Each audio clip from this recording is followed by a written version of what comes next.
You're heading to an early morning job. Coffee still hot in the cup holder, halfway down a road you've driven 100 times. You roll through a green light.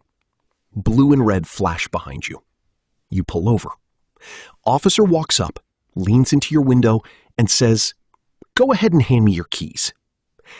What you say in the next 10 seconds determines whether you drive to work this morning or your car gets searched. You get detained, and you spend the next 3 hours explaining yourself to a lawyer you can't afford.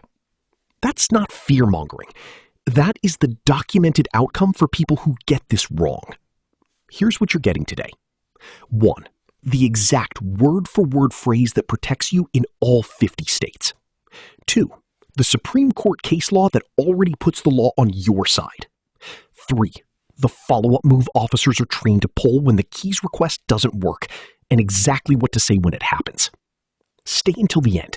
That third one is where most people still lose. Here's what most Americans never figure out in that moment. And look, according to the Stanford Open Policing Project analysis of over 100 million traffic stops, the overwhelming majority of drivers hand over exactly what the officer asks for without a single question. Not because they're stupid.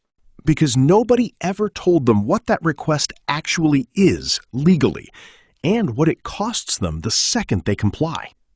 Hand me your keys is not a safety request. It is not standard procedure. It is a consent and control technique, and they drill it at the academy. Get you to voluntarily surrender property so the officer has justification near your vehicle without ever needing a warrant. He doesn't know if you know your rights, but the second you reach for that ignition, he knows he's got you. You handed over control of your vehicle, your ability to leave, and arguable consent to a broader search. You thought you were being cooperative. What you actually did was hand that officer a gift.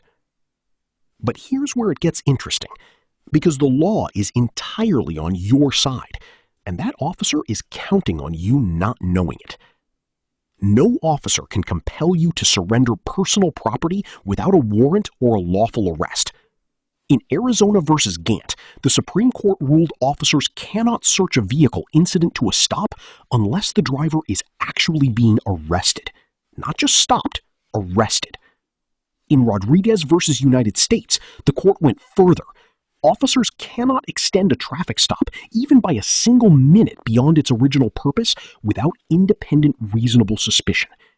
That means every second they stall is legally documented pressure. In Brendlin versus California, the court confirmed you retain full Fourth Amendment protections from the moment that stop begins. And in United States versus Chan Jimenez, the Ninth Circuit held that compliance alone, just doing what you're told, does not equal legal consent to search. 4 cases, all Supreme Court or Federal Circuit level, all on your side. That officer knows this. He's betting you don't. Now, here's the trap most people fall into. They think they only have 2 options. Option 1, go silent. But silence gets written up as suspicious behavior, and now you've handed him probable cause on a plate. Option 2, push back hard. But the second you get aggressive, officer safety justification kicks in, and the situation escalates fast. Both lose. So what do you actually do? There is a third option, and it's the only one that works. Here are the exact words. Write these down. Officer, I mean you no disrespect. Am I being detained, or am I free to go? I do not consent to searches, and I would like to keep my keys. Every single word in that sentence is doing legal work. Am I being detained or am I free to go forces the officer to legally commit. He either has reasonable suspicion or he does not. There is no middle ground. I do not consent to searches puts any search that follows on record as a potential Fourth Amendment violation. That is your protection in court if it ever gets there. And I would like to keep my keys asserts your property rights without a single ounce of aggression. Calm, clear, legally airtight. Now, what if he doesn't back down? If he says he needs the keys for officer safety, respond calmly. Officer, I understand your concern. I am not resisting. I am asserting my right to retain my property. If he attempts to detain you anyway, am I under arrest? If not, I am invoking my Fourth Amendment rights. Do not raise your voice. Do not reach for the keys. The law already did the work. Your only job is to stay calm and let it. But there's one move I haven't covered yet, and it's the move that makes most people fold even after they nail everything above. That officer looks you dead in the eye and says, "Step out of the vehicle." That is their next play. And it hits differently than the keys request because now it feels physical. Most people comply instantly without realizing. Stepping out voluntarily can be treated as consent to a physical pat-down. So here is exactly what you say. Officer, I am not resisting. Am I under arrest or am I free to go? I do not consent to any searches of my person.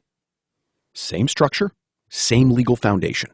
You are not refusing a lawful order. You are simply making your lack of consent crystal clear before you move. That distinction is everything in court. Stay calm. Step out slowly if he insists. But those words are now on record. And that officer knows it. Now you have the full picture.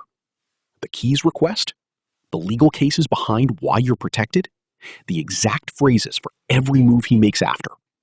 Most people will never know any of this, and that is exactly what they're counting on. Now you do. Share this with someone who needs it.